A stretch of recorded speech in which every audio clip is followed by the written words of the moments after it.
que le problème majeur en fait d'étudier avec des méthodes classiques, notamment les manuels, c'est que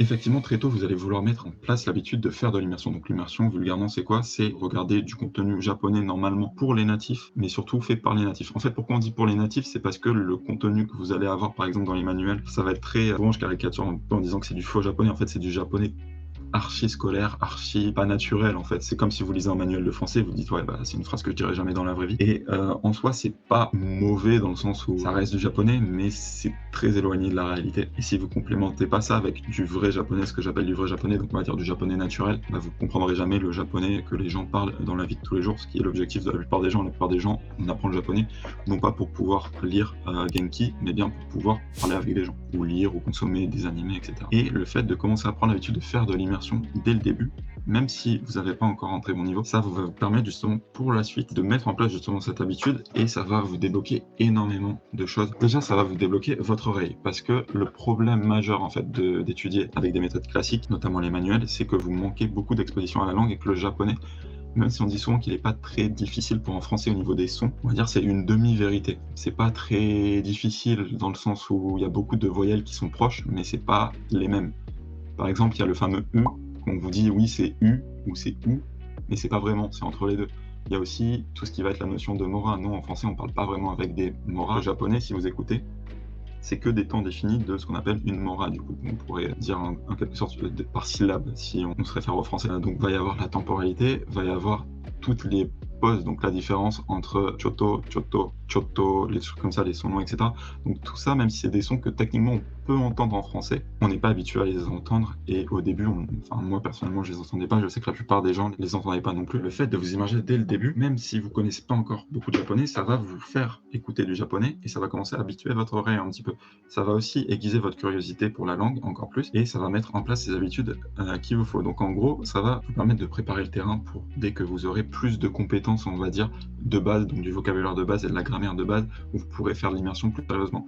Mais c'est assez important dès le début finalement d'en faire pour compléter votre apprentissage, on va dire. En fait, il y a vraiment un shift dans la méthode avec l'immersion où au début, on est plus orienté enseignement traditionnel qu'on complète avec de l'immersion et assez vite, au bout de quelques mois, voire quelques semaines pour les plus rapides, on veut faire la bascule inverse, et c'est-à-dire faire majoritairement de l'immersion et compléter cette immersion avec de l'étude scolaire ou classique, standard, avec des manuels, des profs, ce genre de choses. Le problème que ça pose, c'est que beaucoup de gens ne comprennent pas ou ont peur de ne pas comprendre. Forcément, si je vous dis là comment c'est l'immersion, regardez un anime. Si vous avez juste appris aujourd'hui les hiragana et les quelques mots de vocabulaire, effectivement, vous n'allez pas comprendre grand-chose. Pourtant, c'est super important de le faire et d'essayer de le faire avec curiosité. Ça va être le point le plus important au départ, ça va être la curiosité, notamment la curiosité pour les sonorités, pour la langue, pour le tempo et pour, si vous regardez plus tout ce qui est drama, mais même dans les animés modernes, ils imitent assez bien, expression de la tête, situation, ce qui se passe, etc. Ensuite, la chose que vous pouvez faire également, si vous êtes vraiment au tout début, c'est quand même continuer de regarder les animés avec les sous-titres en français. On parlera d'ailleurs des sous-titres plus tard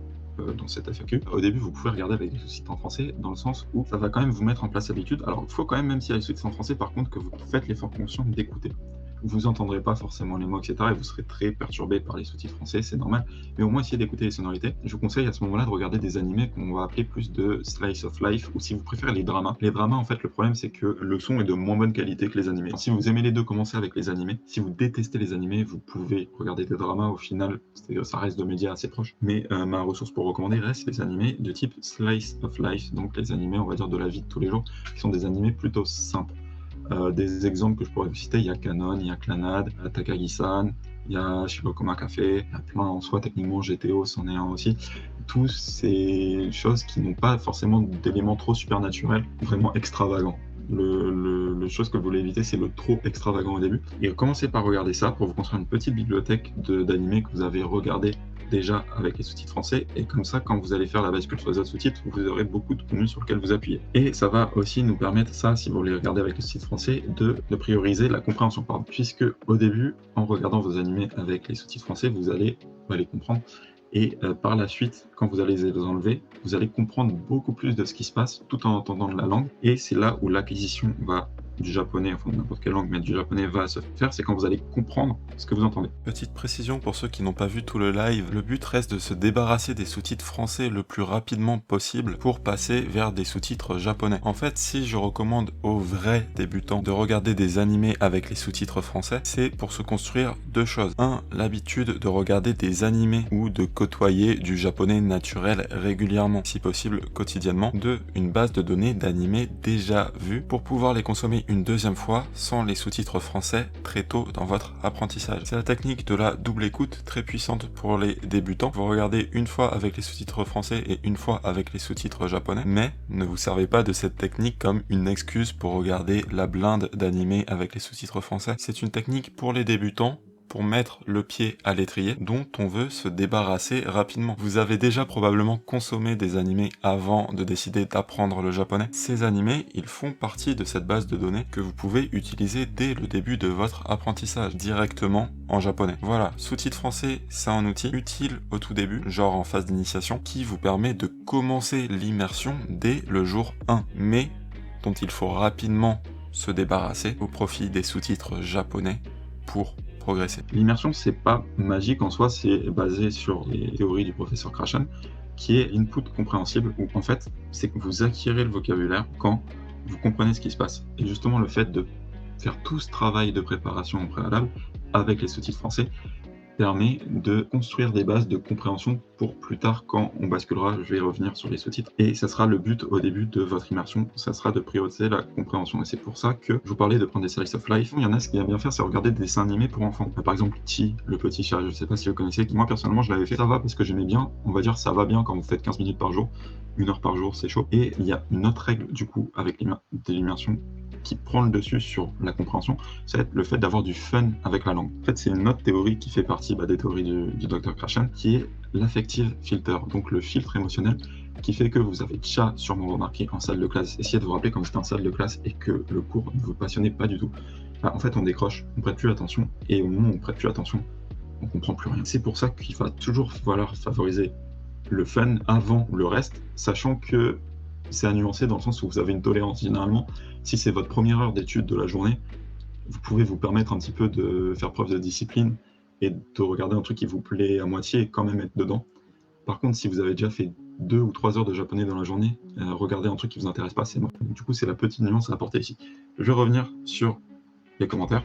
Samouraï Gourmet, je le connais pas, je sais pas si des gens connaissent. Ok, donc déjà c'est un drama. En soi, si tu l'as déjà vu et que tu l'aimes beaucoup, oui, c'est quelque chose que je te recommande. Sinon, malheureusement, je connais pas le niveau, etc. Si ça parle de samouraï, ça peut être assez compliqué au début parce que les samouraïs en japonais ont une langue particulière. En fait, le japonais ont vraiment la langue. Dans la fiction du japonais, on va dire, il y a vraiment 2 types de fiction. Enfin, c'est pas qu'il y a 2 types de fiction, c'est que les personnages japonais ont tendance à être très stéréotypés dans la fiction. Et que si c'est des stéréotypes, on va dire, de personnages réels, en soi c'est très proche du japonais réel, tu vois. Mais si c'est des stéréotypes de samouraï, de ninja, de maître Shaolin, ça va être très cliché, ça va être, ils vont parler comme si t'avais le cliché d'un chevalier noble en France, tu vois, oh gentes dames, à chaque fois que je vous voie, je sais même pas comment ils parlent, tu vois. Ça serait des trucs comme ça, donc c'est pas forcément quelque chose que je recommande, tout ce qui est samouraï ninja au début, ça demande assez d'expérience. C'est pour ça que je recommande plus les shows qui sont proches de la vie réelle, donc tout ce qui est slice of life, etc. Sur Netflix, tu as notamment Good Morning Call, qui est vraiment bien, même pour les débutants. Sur Netflix, voilà, c'est un drama. Est-ce que je devrais utiliser les romaji? Donc les romaji, c'est l'alphabet latin, en fait, utilisé pour écrire le japonais. Réponse courte,